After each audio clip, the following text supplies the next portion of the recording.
Mrs. Kyndley is a friendly lady who lives in the cottage near the tunnel on Thomas's branch line. The engines all love her, for when she was well, she would come visit the engines and give their crews cookies and biscuits. However, for the past couple of weeks, she had been sick in bed. She could hardly move and watched sadly as Thomas and Toby chuffed past in the rainy weather. "Without Mrs. Kyndley, this rain won't stop," said Thomas. "Yes, I hope she gets better soon. We all miss her." Thomas said no more as he departed the station.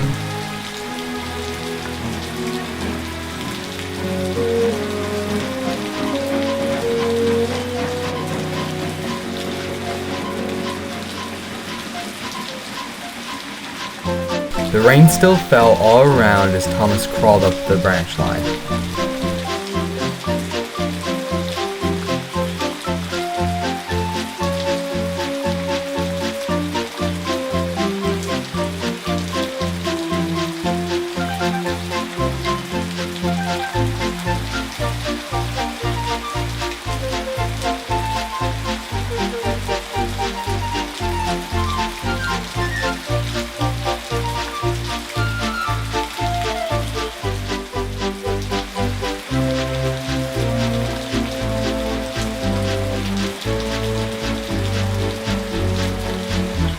It wasn't long until Thomas passed through the cutting.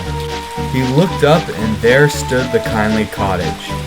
It stood at a point where the track bent and Thomas couldn't see around it. But he could see something bright red flapping in the wind from the cottage. The driver slammed on the brakes. "That's a dangerous sign. She must be in trouble. Go quickly. We can't have anything happen to her." The crew scrambled up the cliff and into the Kyndley's yard, where they met Mrs. Kyndley. She ran outside even though she was very ill. "What's the matter, miss?" "It isn't up here. Look!" The crew turned and looked in horror. The mouth of the tunnel was choked with mud and dirt. There was no getting through it. "My goodness! Thank you so much, ma'am." "It was terrible when that tractor got caught in the mud. It would be even worse with you. I waved my red dressing gown out the window to warn you. I'm just happy you're all safe." "Yes, we are, but it could have been a lot worse if you weren't here to help." They all shuddered at the thought of what could have happened, and the crew returned to the train. They sent up a doctor to make sure that Mrs. Kyndley wasn't hurt, and the train reversed back down the cutting.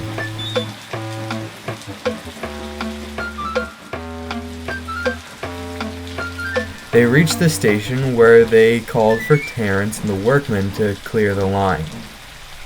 By the end of the day, they had finished. The next morning, the sun finally shone as Thomas and Toby, with Annie, Clarabelle, and Henrietta, came down with all the people Mrs. Kyndley had saved. The Fat Controller came too to personally thank her. They all met her and her husband in their front yard. There the Fat Controller handed them a new dress to replace the one that had been spoiled, as well as free tickets to the South Coast for Mrs. Kyndley to get better. The crew gave her a nice pair of slippers as well as some coal from Thomas and Toby. Then the Fat Controller said, "The passengers myself, and Thomas and Toby and the crew cannot thank you enough for saving our train from certain disaster. We all hope your trip to the south will make you feel better. We must all go now. We hope we have not disturbed you. As you will be away for a while, we all hope you a very happy Christmas."